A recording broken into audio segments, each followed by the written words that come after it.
हाँ रजवाना साहब, यहाँ पे आजकल ये डिबेट भी कई लोग ये भी बात कह देते हैं कि फिर ऐसे इलेक्शन में जाने का क्या फ़ायदा, मुल्क केयर टेकर हुकूमत भी चला रही है, बड़े एहसन अंदाज में अनवारुल हक काकड़ साहब बतौर निगरान प्राइम मिनिस्टर रिप्रेजेंट भी कर रहे हैं, मामला तो रोज़ बरोज़ के चल ही रहे हैं जिनको इख्तियारात भी आप सब बढ़ा कर गए। सियासतदानों को बिला तफरीक आपस में हाथ मिला लेना चाहिए, मियाँ साहब को ऐसी कोई बात इनिशिएट करनी चाहिए। इसमें तो राय नहीं। आपको अगर याद हो जब मियाँ साहब वापस आए हैं लंदन से और मीनार पाकिस्तान पे जो उन्होंने तकरीर की, ठीक है जी, अब उस पर बहुत चेहमे गोइयाँ हुई, गैदरिंग पे हुई। मैं ये समझता हूँ कि फ़राग दिली का सबूत ये होना चाहिए था कि बयान आने चाहिए थे कि हम मियाँ साहब को खुश आमदेद कहते हैं। जरदारी साहब ने कहा कि हम उनको खुश आमदेद कहते हैं, as far as I remember, ठीक है। जरदारी साहब मेच्योरिटी की बात करते हैं। अब वहाँ पे उन्होंने कहा कि हम सबको मिल के चलना पड़ेगा, ट्रिपल स्पीड से काम करना पड़ेगा।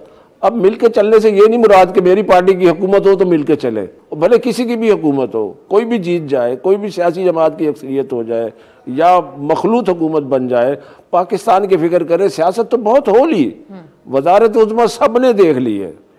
अगर हम इस बात पे एक परसेप्शन के तहत ही काम करेंगे, जैसे मैंने पहले कहा, at the cost of repetition, मुझे दोहराने नहीं चाहिए वो बातें, दुख की बातें हैं, हम हसास लोग हैं, बड़ा तकलीफ होती है कि आखिर हम जा किधर रहे हैं। अब इलेक्शन से पहले हम अब क्या हो रहा है जी, ठीक है जी, इलेक्शन के बाद क्या होगा, ठीक है, उससे पहले बैठ जाए। अदरवाइज अवाम इन इलेक्शनों से हो सकता है तंग आ गई हो, उसकी वजूहात सामने हैं, महंगाई से तंग है, गुर्बत से तंग है। और फिर देखें, फिर बात यह है कि दुनिया ये कहती है कि first of all put your house in order, अपने घर को सीधा करो, ठीक है। अब हमारी इकोनॉमिक सिचुएशन जो है बड़ी पैथेटिक है, ठीक है जी। अब उस सिचुएशन को सामने रखते हुए हमारी जो आने वाला वक्त है इस इलेक्शन का, मेरा ख्याल है ये पाकिस्तान का सबसे अहम तरीन इलेक्शन होगा।